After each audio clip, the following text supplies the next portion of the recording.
Hi, I'm Brooke, and for this week's discussion, I thought all of the options were really interesting, and I had never thought of kind of doing this. Um, I decided to do a watch pot never boils, and I thought it was a super interesting kind of little experiment. I don't really know what to call it.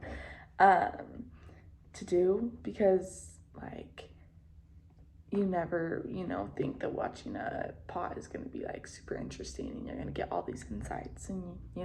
So I was like, okay, I'm going to do that and see what she's trying to get me to see.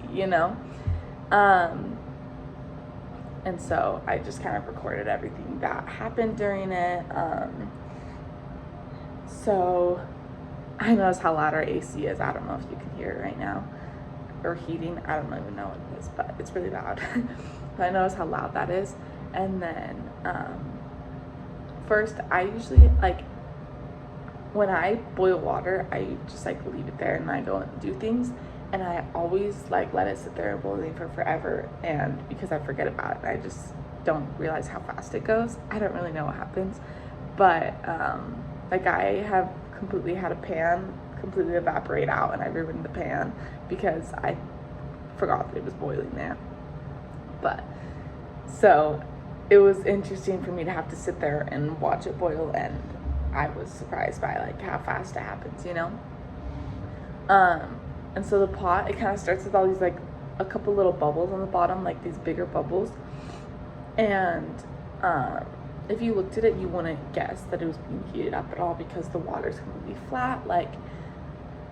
The little coils underneath it of the stove are just gray and cold. And then when it starts heating up, the stove makes this little ticking noise almost every once in a while. And I can start to feel the heat coming off of the stove, and on the little coils beneath it, I can see parts of it are starting to turn red. Not all of it is completely the same color yet, but it's just starting to turn red. And then while I was there, I remember that I need to water my rose bush because it sits up on the windowsill next to the sink. And then my roommates left out some nachos last night on the stove, and I was like, oh, they should have taken care of those too.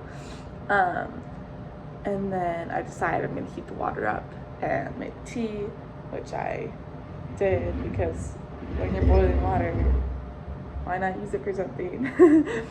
And then one bubble came to the surface, and then it floated along and then popped. And then as the stove gets hotter, the ticking noises get louder and louder and more frequent. And then the coils underneath are completely bright red orange right now. And then bubbles are coming up to the surface slowly and then popping a couple seconds later. So a couple will come up at the same time, kind of come together, and then slowly one by one pop. And they start to come up faster. And then tiny little bubbles cover the whole bottom of the pan, but you can still see the big original bubbles that were on the bottom. And then slowly as it gets hotter, the little bubbles on the bottom are getting bigger and bigger. And you could almost hear a little sizzle coming from the water. And the bubbles start coming up faster and faster, and they're dragging up the walls so you can see their trails. And there's steam rising from the water, and you can feel the heat from it. And the top of the water starts shaking. It's not this even surface anymore. It kind of starts getting little waves in it, and there's big bubbles that are coming to the surface now, and it's not a full boil, and I can hear the bubbles being formed and coming to the surface and then popping, and then now I made my tea. I would have also used my sense of smell, except I got COVID back in November, and I haven't really been able to get my sense of smell back.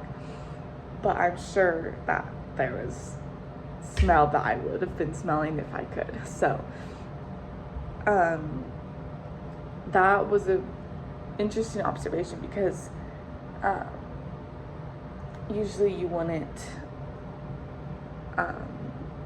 see all of those little things. And it was interesting to me how many things I wrote down. I was like, I'm not gonna get like anything written down, because what happens when water boils? Like, bubbles are made and then they're made really fast, you know? So it's interesting to see all of like the process of it happen, and how many senses kind of go into just the water boiling, you know?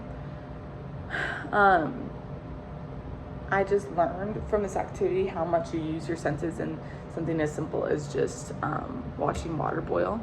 And I think you can apply this knowledge to your life by just paying attention to all the little things that happen in your life, because it's amazing, and just being thankful for like your senses, and paying attention to the little things that you can hear and see, taste, smell, while you're going through your day.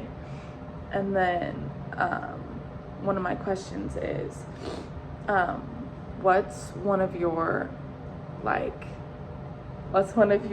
behaviors that is so automatic that you don't even think while you do it, that like you could kind of do this this little experiment thing on, and notice all the little things about it.